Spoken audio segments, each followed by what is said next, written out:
Today, we're diving into a mystery that it doesn't make any sense. It's one of the most baffling, unsolved cases in American history, the Springfield 3. Yeah, that's the question, isn't it? It's haunted investigators for more than 30 years. Three women, in their own home, seemingly just blinked out of existence. So to really get a grip on this, we've got to go back to where it all started. All right, let's set the scene. We're in Springfield, Missouri. The date is June 6, 1992. And it's supposed to be a day of pure celebration, full of excitement for the future. But that excitement, it was about to turn into a mystery that's still unsolved today. So what were their last known hours like? Well, honestly, they were incredibly normal. It was graduation day for Suzie Streeter and her best friend, Stacy McCall.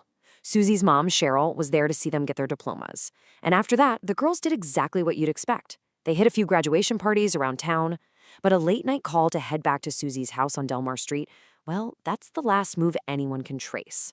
By about 2:15 in the morning, they were all thought to be home. And after that, nothing.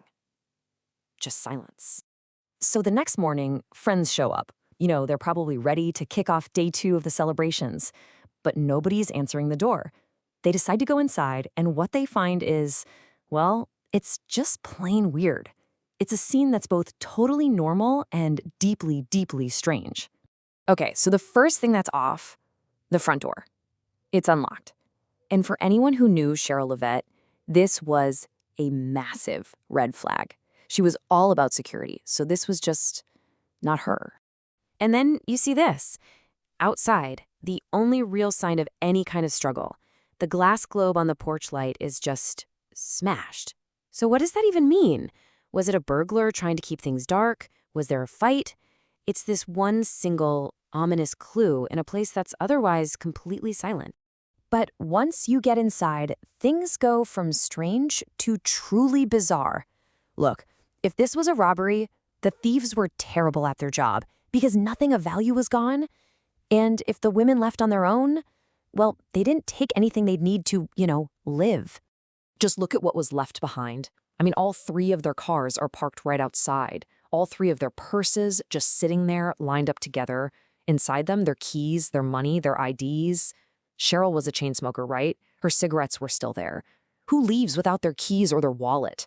The family dog, Cinnadon, was there, pretty worked up, but totally unharmed.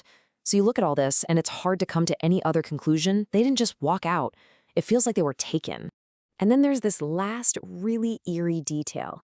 In Suzie's room, the TV is on, but it's just static, that classic snowy screen. It just paints this picture of a moment that was cut short, like someone was just watching TV, and then bam, everything stopped. So you'd think the police would get right on this, right? But the investigation was pretty much doomed from the start, and it all comes down to 2 huge mistakes that were made in those critical first few hours. Okay, before we get into the specifics, we need to talk about something called crime scene contamination. It's exactly what it sounds like. Every little fiber, every fingerprint, every speck of dust can be a clue. And when a scene gets contaminated, poof, those clues can be gone forever. And here's the really tragic part. The scene was messed up by people who were just trying to help. They were worried. They weren't thinking major crime scene yet. So friends and family came in, and they started tidying up. They swept up that broken glass from the porch and any footprints that might have been there. They wiped down tables, they emptied ashtrays. Basically, they were unknowingly wiping away any trace of DNA or fingerprints an intruder might have left behind. Listen to what one of the investigators said. We had no threads, hair, blood, no DNA. It says it all, doesn't it? The police showed up to a crime scene that was essentially sterile. They had to start from absolute zero. And if that wasn't bad enough, there was a second, just devastating mistake. See, there was a message on the answering machine.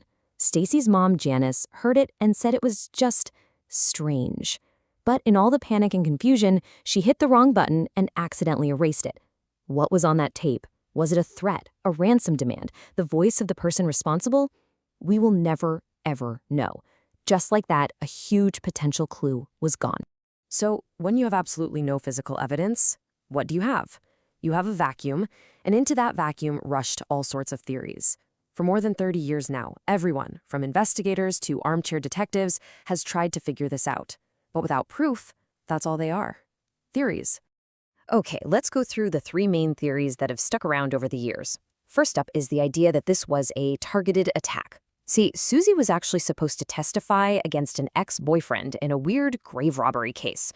So was this a hit to silence a witness? The motive is definitely there, but police could never find a single shred of evidence to tie him to the house that night. Then there's the opportunistic predator theory. There was a convicted kidnapper, a guy named Robert Craig Cox, who was in the area, and he later claimed he knew what happened to the women. But police interviewed him and basically decided his story didn't add up. Still, he's never been completely cleared in the public's mind. And finally, you've got the heartbreaking wrong place, wrong time idea.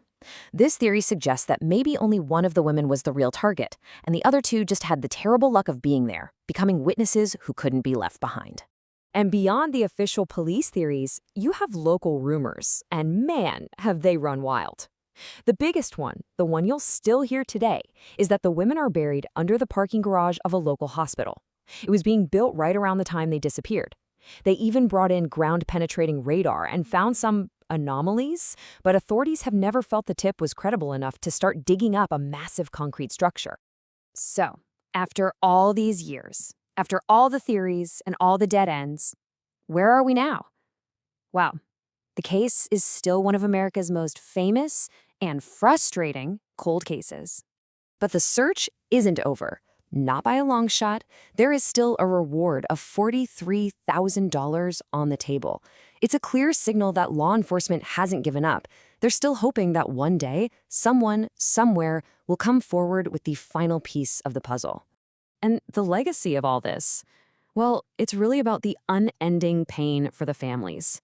Back in 1997, Sherrill and Suzie were declared legally dead. But Stacy's family, they've never done that. They're still holding on to that tiny sliver of hope. And the house on Delmar Street? It's still there. A quiet, ordinary house that serves as a constant reminder of the extraordinary mystery that happened inside. So in the end, we're left with a classic locked room mystery, except the victims are gone and the room has been wiped clean. When you have no physical evidence, no credible witnesses, how can you possibly solve a 30-year-old mystery? Is it even possible? Or is the story of the Springfield 3 just destined to be a question that hangs in the air forever?